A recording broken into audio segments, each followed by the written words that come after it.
Qadoqni hozir sizlarga zo'r yumshatish, oyoqning tagini, qattig'ini ketkazishni, qadoq, kuchli qadoqlarni yumshatib olishni ko'rsataman, oyog'i kaftini. Assalomu alaykum aka-ukalar. Tinchmisizlar? Parvozlarga va'da berib qo'ydim. Ko'p parvozlarimiz mendan so'rashuvdi. Manfaatli videolar ham chiqarib boring, tajribalaringizni ulashibdi. Aka-ukalar, mana bunaqani glitserin olasizlar. 5000 so'mga oldim. Odam aptekasidan. Bu nimaga desanglar, qadoqni hozir sizlarga zo'r yumshatish, oyoqning tagini, qattig'ini ketkazishni, qadoq, kuchli qadoqlarni yumshatib olishni ko'rsataman, oyog'i kaftini. Xudo xolasa, mana bu aka-ukalar un mana. Xudo xolasa, mana un. Hozir bundan xamir tayyorlab olamiz. Mana glitserin, un.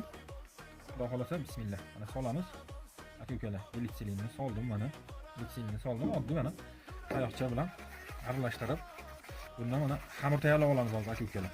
Mana un bilan glitserindan xamir tayyorlab oldik. Hozir xamir qo'yish jarayonini ko'rsataman.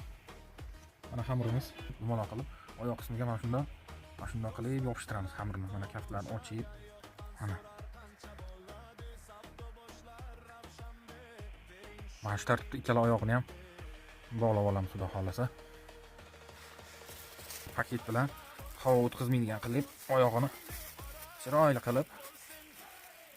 qilib xamir u yoqqa chiqib ketmasligi uchun bu xamir yurgan payti, harakatlangan payti. Chunki bu 5 kun turish kerak-da bu, aka-ukalar. Shuning uchun mana paket bilan chiroyli qilib o'rab olamiz. O'rab oldik. Xudo xolasa endi buni bint bilan bog'laymiz, xudo xolasa. Bint bilan bog'laymiz. Mana aka-ukalar, mana oyoqlarni boylab qo'ydik, chiroyli qilib. Ikkala oyoqni ham xudo xolasa ochamiz. Ochgandagi holatini ham qo'yaman, xudo xolasa inshaalloh. Endi shu holatda 5 kun yuradi bu aka-ukalar. Shuning uchun yaxshi chiroyli qilib bog'landi. Xudo xolasa 5 kundan keyingi holatini qo'yamiz.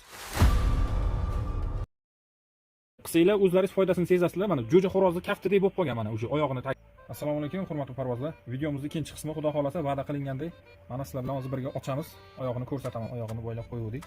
Xamir bilan ko'rishlaringiz mumkin. Qanaqa ko'targan bu, ko'ryapsizlarmi? Xo'rozni yurishi, mana qisinglar, bilasizlar, sezasizlar foydasini.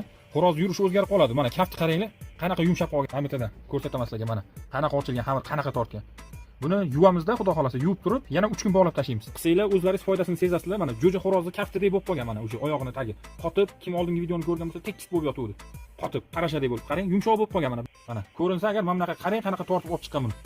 Ko'rayotgan bo'lsangiz, qanaqa tortgan ko'rdingizmi? Hozir bunga yana xamir qo'yamiz. Mana xamirimiz o'tgan safargidan tayyorlab qo'ygan xamirimiz, qattiq xamir, mana qattiq qilingan. Qo'yamiz, yana 3 kun turadi aka-ukalar. 3 kundan keyin ochamizda, keyin davolashni ko'rsatamiz. Davomini kuzatib boringlar. Mana bismillah, xamirni qo'yamiz, xudo xolasa. Qattiq xamir qilasizlar. Qattiq xamir. Mana hozir buni qo'yib bog'laymiz aka-ukalar. Mana aka-ukalar, paket bilan har doimgidek bog'lab oldik, xamirni ushlab turish uchun.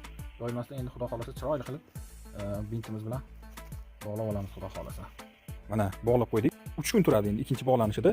Xudo xolasa yana jarayonlarni qo'yib boramiz. Bizdan uzoqlashmasdan podpiskani bosib, layklarni ko'paytirib, ko'rib boraverasizlar, davomini qo'yib boramiz.